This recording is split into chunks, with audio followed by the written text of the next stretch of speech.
저는 오히려 내년에 실적 되게 개선될 거라고 지금 나오고 있잖아요. 저는 그 비교가 맞다고 봐요. 계속 개발도 되고 있고 투자도 되고 있고 하기 때문에 오히려 저는 굉장히 좀 긍정적으로 보고 있습니다. 그래서 오히려 반도체는 지금 여러분들이 올해를 넘기시기 전에 없다라고 하면은 좀 포트에 좀 넣으셨으면 좋겠다라는 그런 생각을 가지고 있습니다. 올해가 너무 안 좋기 때문에 내년에 좀만 좋으면은 숫자가 몇십 프로씩 확 올라, 60%, 70% 확 올라갈 거예요.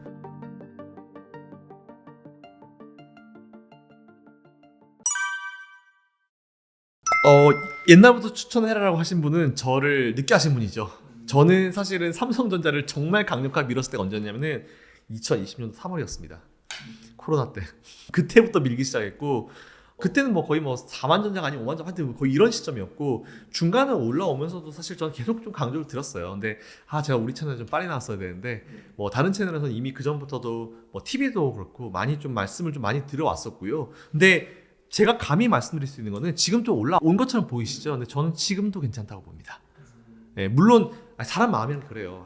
더 기왕이면은 뭐 6만 원대, 5만 원대, 4만 원대 사고 싶다 이렇게 생각 가질 수 있잖아요. 근데 제가 그때 뭐 5만 전자 이럴 때 사라고 매수를 되게 말씀을 많이 드렸을 때 그때 채팅창 분위기 되게 안 좋았고 분위기 되게 안 좋았어요. 엄청 욕 많이 했어요. 지금 삼성전자 사라고 이거 4만 전자 갈 텐데 3만 전자 갈 텐데 이런 얘기가 되게 많이 날렸거든요. 그런 것 같아요. 결국은 이제 이게 시점 차이고 이제 결국은 이제 내 어떤 성향 차이고 나의 어떤 그런 마음가짐 차이인 것 같은데 싸게 사면 좋죠. 근데 오히려 저는 지금 시점이 지나버리면 어떻게 해요? 지금 뭐 6만 원, 6만 원, 5만 원 내려가겠습니까? 저는 안 내려간다 봐요. 그래서 오히려 저는 그러면 지금 사도 돼요? 라고 이제 누가 질문 주시면 전 지금도 괜찮다라고 봅니다. 오히려 이렇게 말씀드릴 수 있을 것 같아요. 결국은 지금 보면은 시장은 반도체랑 2차전지예요. 시소 게임입니다. 지금 시소 게임이어가지고 개인 투자자들이 반도체를 폭풍 매도하고 있는 거는 최근에 에코프로 머티리얼스 좀 뜨면서 공매도 중지되면서 이제 2차전지 이럴 수 있다 이런 분위기가 형성이 된 것 같고, 외국인들은 오히려 지금 반도체가 이제 저점을 찍고 올라오니까 반도체로 넘어가겠다 해가지고 아까 앞에서 말씀드린 시간에 대한 기회비용을 따진 것 같아요. 근데 이게 개인 투자자랑 외국인 투자자 특히 뭐 기관들 다 포함해가지고 개인과 외인 기관은 사실 좀 이게 달라요. 입장이 다릅니다. 왜냐면 개인 같은 경우는 대출을 받은 게 아니다, 아니면 뭐 누가 뭐 빌린 돈이 아니다 이러면은 사실은 그냥 주구장창 둬도 되거든요. 시간에 대한 제약이 없어요. 사실은 저는 그게 사실 개인들한테 최고의 장점이라고 보는데, 외인과 기관은 어쨌든 트레이딩을 돌려야 되잖아요. 걔들은 뭐 3월 뭐 3분기 3, 6, 9, 12 아니면 6월달 12월달 아니면 12월달에 자기들이 가지고 있는 그 펀드를 평가를 받아요. 그래서 보통 이제 윈도우 드레싱 효과 뭐 이런 것도 있잖아요. 그렇기 때문에 얘네들은 빨리빨리 해야 돼요. 길게 못합니다. 그래서 오히려 외국인들 기관이 매도해서 나가야 된다, 이건 진짜 안 좋은 기업 아니에요. 왜냐하면 어쩔 수 없이 매도를 하는 기업들도 굉장히 많거든요. 이건 어쩔 수 없이 매도를 하고 넘어가야 된다 이렇게 생각하는 기업들이 많기 때문에 너무 외국인들이 뭐 매도를 한다, 매수를 한다 여기 마음 쓰실 필요 없을 것 같고요. 그리고 외국인들이 매도를 하니까 나도 같이 매도해야지, 쟤들도 손해받겠네 이렇게 생각은 안 하셔야 돼요. 왜냐하면 우리는 매도를 하고 나가면 그냥 손실이잖아요. 근데 외국인들은 매도를 할 때 보통 바스켓 매도도 많이 하고 그것만 매도하는 케이스도 있겠지만, 예를 들어서 이거를 갖다가 10억 손해보고 팔잖아요. 그럼 다른 거 13억 이상, 뭐 10억 이상의 수익 난 거를 같이 팔아요. 그럼 결국은 계좌에 손실이 없는 거거든요. 근데 우리는 이게 안 되잖아요. 그래서 제가 아까도 말씀드렸지만 어쨌든 포트폴리오를 3개 나눠라. 그래야지 손절하는 거 같이 손절하고 수익 난 거 같이 팔아버리면 내 계좌에 마이너스는 없으니까. 이렇게 하라고 말씀드린 이유가 사실 그거기 때문에, 일단 뭐 외국인들이 너무 막 매도라고 뭐 매수라고 이런 거에 마음 쓰실 필요 없지만, 이 질문에 대한 답을 드리면 개인 투자자들이 반도체를 폭풍 매도하는 이유는 2차전지 쪽으로 매수를 하고 싶어하는 어떤 수요가 있기 때문에 저는 보고 있어요. 있는 그대로 말씀드리면, 외국인들은 반도체를 매수하는 이유는 반도체 저점을 찍었다라는 그런 심리가 있는 것 같습니다. 저는 오히려 내년에 실적 되게 개선될 거라고 지금 나오고 있잖아요. 저는 그 비교가 맞다고 봐요. 이미 좀 많이 돌아섰다라고 좀 보고 있고, 반도체 시장 규모 같은 경우도 저는 오히려 내년에 진짜 수십 %씩 올라간다는 그런 전망들 되게 많이 나오고 있잖아요. 그래서 저는 오히려 삼성전자, SK하이닉스, 뭐 HBM, 뭐 아니면 LLW 뭐 이런 거 되게 많이 나오고 있는 상황인데, 계속 개발도 되고 있고 투자도 되고 있고 하기 때문에 오히려 저는 굉장히 좀 긍정적으로 보고 있습니다. 그래서 오히려 반도체는 지금 여러분들이 올해를 넘기시기 전에 없다라고 하면은 좀 포트에 좀 넣으셨으면 좋겠다라는 그런 생각을 가지고 있습니다. 기대해봐야죠. 네, 실적 많이 가져갈 겁니다. 근데 일단 그동안은 실적이 많이 좀 안 좋았잖아요. 근데 실적 개선세가 눈에 띌 거예요. 이게 다 좋은 게 뭐냐면, 2차전지 같은 경우는 작년에 너무 좋았기 때문에 올해 YOY가 상대적으로 많이 떨어져 보여요. 삼성도 마찬가지죠. 그죠? 계속 피크를 찍고 좋다가 올해 좀 안 좋으니까 YOY 대비해서 엄청 떨어진 것처럼 보이잖아요. 근데 이게 내년에는 반대로 나올 겁니다. 반대로. 올해가 너무 안 좋기 때문에 내년에 좀만 좋으면 숫자가 몇십 프로씩 확 올라가. 60%, 70% 확 올라갈 거예요. 그래서 오히려 그런 것조차도 이제 삼성전자나 SK하이닉스의 어떤 그 수급 개선에 좀 충분히 긍정적인 영향을 미칠 수 있기 때문에 저도 오히려 긍정적이다. 이것도 되게 좋은 어떤 이제 이슈가 될 수 있을 것 같다라고 생각하고 있습니다. 저는 오히려 그래서 지금 AI에 대한 급성장 같은 경우는 이제 너무 이게 빨리 성장할까봐 사실 좀 두려워요. 이게 앞으로 성장할까요? 아니면 성장이 좀 둔화될까요? 이런 측면은 아니에요. 전 너무 빨리 너무 높게 성장할까봐 사실 이게 너무 걱정돼가지고 최근에도 이제 챗 GPT 이제 샘 올트만이 회사 나갔다가 뭐 마이크로소프트 갔다가 다시 컴백하면서 이제 이사회 싹 다 바뀌었잖아요. 그 과정에서 결국은 이제 뒤에 마이크로소프트가 있죠. 그래서 결국은 이제 그거 가지고 장사를 하고 싶어 하는데 챗 GPT 내부의 직원이 이거 진짜 인류한테 위협이 될 수도 있는 어떤 그런 이제 알고리즘이 있다 뭐 이런 얘기를 하면서부터 저는 오히려 이건 성장을 논할 게 아니고 지금부터 이제 도덕적인 거를 모럴 해저드를 좀 넣어야 될 필요가 있을 것 같다. 사실 이런 생각이 하고 있어서 성장세는 우리가 걱정할 필요 없을 것 같아요. 그럼 당연히 거기 들어가는 거 기본적으로 반도체가 다 들어가기 때문에 반도체에 대한 수요도 폭발적으로 증가할 수밖에 없죠. 뭐 GPU 뭐 다 마찬가지. 그래서 오히려 그런 거에 수요를 걱정하는 건 아니고 AI나 이런 걸 딱 봤을 때 걱정되는 건 유일하게 딱 하나. 이게 너무 빨리 성장을 해가지고 이게 진짜 개인을 침해할 수 있고 개인을 이렇게 할 수 있는 그런 상황이 빨리 올 수도 있지 않을까 우리가 생각한 것보다 사실 그런 걱정이 좀 있긴 있습니다. 근데 그거 말고는 걱정은 없어요. 두산 로보틱스도 굉장히 좋잖아요. 뭐 엄청나다가 이제 조금 쉬어가는 그런 느낌인 것 같은데 그 사이에 다행히 이제 정부에서 로봇 관련 정책이 나왔어요. 그걸 빨리 받아서 로봇 관련주들이 확 올라갔는데 로봇 관련주들은 지금은 제가 봤을 때는 좀 이 업종을 봤을 때는 과일로 치면 아직까지 좀 덜 익었다. 좀 무르익지 못했다. 아직까지 한참 이제 익어가고 있는 과정이다. 사실 이렇게 좀 결론을 내리고 싶은데 이게 사실은 저는 AI가 성장하면은 AI에 관련된 업종 5개만 꼽아봐 했을 때 로봇이 빠지지가 않을 거예요.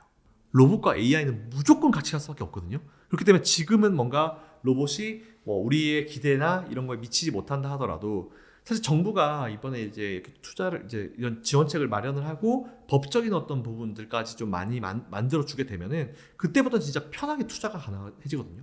그러니까 오히려 그때부터 경쟁력이 생길 수 있을 것 같아서 오히려 로봇 관련주들은 지금은 좀 뭔가 테마성이 강해요. 사실 지금은 테마성이 강해요. 왜냐면은 이런 정책 나오면 확 급등했다가 좀 꺼지면 확 또 급락했다 이런 게 나오기 때문에 지금은 좀 테마성이 강한데 결국은 또 이게 시간이 좀 충분히 잘 해결해 줄 수 있는 그런 문제라 판단이 되기 때문에 우리 저는 로봇 관련주들은 지금 어떻게 봐야 되냐면 투자할 때 정말 짧게 보든지 아니면 정말 길게 보든지 극과 극으로 지금 전략을 짜시고 투자하시는 게 맞다고 보고 있습니다. 그래서 제가 테슬라 괜찮다 말씀드리는 게 테슬라는 지금 어쨌든 전기차 가지고만 밸류를 받아요. 근데 물론 다른 회사긴 하지만 일론 머스크라는 사람 아래 많잖아요. 스타링크, 테슬라, 그리고 뭐 스페이스X 되게 많잖아요. 그렇기 때문에 오히려 저는 이게 결국 일론 머스크가 그리고 가는 그림은 이걸 다 한꺼번에 연결시키는 그런 걸 일론 머스크는 결국 그리고 가고 있는 것 같아요. 그랬다 봤을 때 결국은 테슬라가 나중에 거의 뭐 지주회사 거의 있는 느낌 가지 않을까요? 물론 합쳐지진 않을 거예요. 근데 이제 느낌상 그래서 오히려 저는 그 정점에 테슬라가 있다라고 보고 있고 그래서 오히려 테슬라는 그래서 제가 M7 말씀드릴 때도 뭐 테슬라 같은 기업들을 괜찮다 뭐 이렇게 말씀드린 이유가 그거고 그래서 테슬라는 지금 밸류는 자동차지만 어느 정도 시점이 지나면 분명히 월가 있는 사람들이고 분석가들이 생각을 할 거예요. 테슬라는 이게 밸류를 자동차로 주는 건 무리가 있다. 다른 것도 같이 한번 좀 엮어서 생각해봐야겠구나. 이런 생각을 분명히 할 수 있을 때가 그렇게 머지않게 올 거라 생각합니다.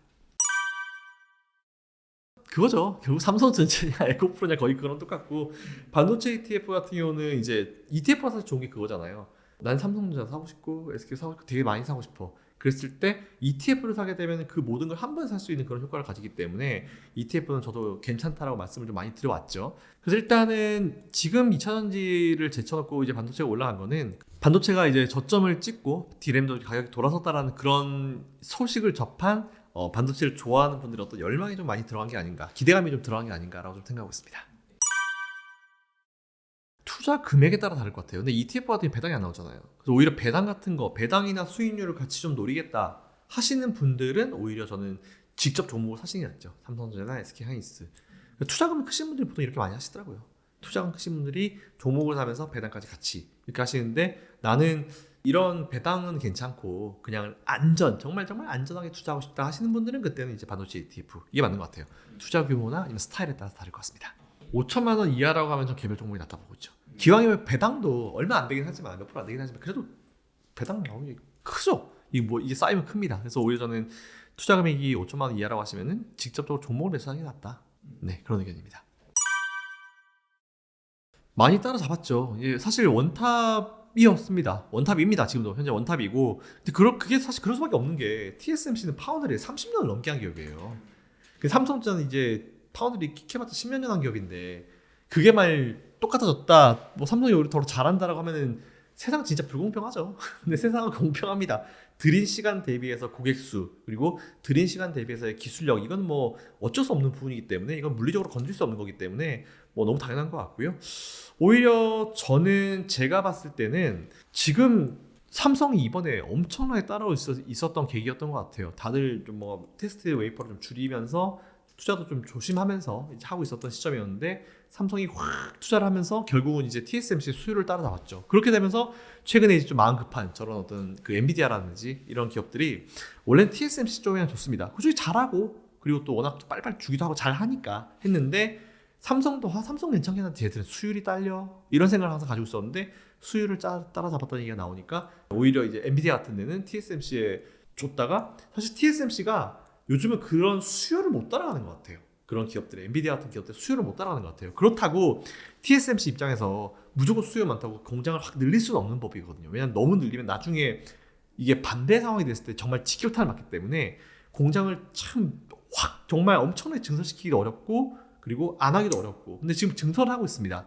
근데 게다가 공장 증설을 한다고 했을 때 이게 불과 막 한두 달 만에 되는 건 아니잖아요. 수년이 걸리잖아요, 사실은. 그렇기 때문에 오히려 지금은 공장을 증설을 계속 하고 있다는 포인트. 그게 어쨌든 이제 AI 시장, 뭐 엔비디아를 포함한 AI 시장이나 아니면 삼성전자나 이런 기업들한테 어떤 반도체 시장의 긍정적인 어떤 뷰를 생각할 수밖에 없는 가장 큰 어떤 증거 중에 하나다. 이렇게 생각하시면 될 것 같고, 그리고 삼성은 최근에 이제 많이 수요를 따라갔기 때문에 오히려 이제 미국에 있는 기업들한테 수주를 조금씩 받아오고 있는 것 같아요. 그래서 오히려 그게 삼성이 그래도 파운드리 쪽에서 많이 약진할 수 있는 그런 계기가 되었었던 것 같고, 그리고 제법 따라갔기 때문에 TSMC 입장에서는 좀 긴장을 슬슬 이제 조금 하기 시작해야 되지 않을까라는 그런 생각을 가지고 있습니다. 사실 일본이 옛날에 원탑이었죠. 일본이 옛날에 원탑이었다가 이제 너무 크니까 미국한테 얻어맞고 그 수혜로 이제 우리나라 큰 거잖아요. 사실은 아직까지는 일본은 많이 딸려요. 수율 자체가. 근데 이제 수율이라는 게 정말 빠르게 잡힐 수 있는 것도 아니기 때문에 충분히 이제 많은 수천 번, 뭐 수억 번의 어떤 테스트를 하면서 이제 수율이 올라가는 거기 때문에 그 물리적 시간을 무시를 못할 겁니다. 그러니까 오히려 물리적 시간을 따라갈 수 있는 거는 이번처럼 뭐 TSMC라든지 다른 쪽이 다 투자를 줄이거나 홀드해놓은 상태에서 얘가 혼자서 이제 하게 되면 그 물리적 시간을 줄일 수 있겠죠. 근데 이게 있지 않은 이상 그렇게 쉽게 따라오기는 어려울 거라 보고 있어서 돈 많이 넣는다고 되면 뭐 중국 이미 따라왔죠. 근데 중국 지금 돈 그렇게 많이 벌어도 여전히 점유율은 0.00%대잖아요. 그렇기 때문에 오히려 돈만 타고 해결되는 문제는 아니고 그리고 빨리빨리 한다고 해결되는 문제도 아니고 충분히 시간이 좀 필요한 문제다 이렇게 생각하고 있습니다. 오늘은 비중 얘기 좀 해야 될 것 같습니다. 뭐 신용으로 여러분들이 매수하시는 것에 대해서도 밸런스, 비율을 잘 맞추셔서 매수하시라는 말씀을 드리고요. 그리고 저는 사실 수십 년 동안 해보니까 이제 제 개인 원칙이 깨지면 종목이 깨지더라고요. 그래서 저는 여러분께 꼭 말씀드리고 싶은 거는 비중. 종목당 아무리 좋아도 전체 투자 자금 대비해서 30% 넘기지 마시라는 말씀드리고 나머지 종목에 대해서는 여러분들이 좀 편하게 투자하시면 될 것 같아요. 지금 반도체, 2차전지 뭐 이쪽 라인들이 너무 좋기 때문에 뭐 이 라인들 조금 눌렸을 때 매수하시는 게 좋을 것 같고 저는 오히려 지금 환율상도 괜찮아요. 오히려 이럴 때 여러분들이 포트를 우리나라와 미국을 같이 한번 맞추시는 것도 좋을 것 같습니다. 뭐 밸런스를 물어보시면 저는 5대5 혹은 우리나라 6, 미국 4 이 정도 비율로 맞추셔가지고 오히려 좀 지금은 좀 다양하게 투자해 보시는 것도 되게 좋은 시점이 아닌가라고 생각하고 있습니다.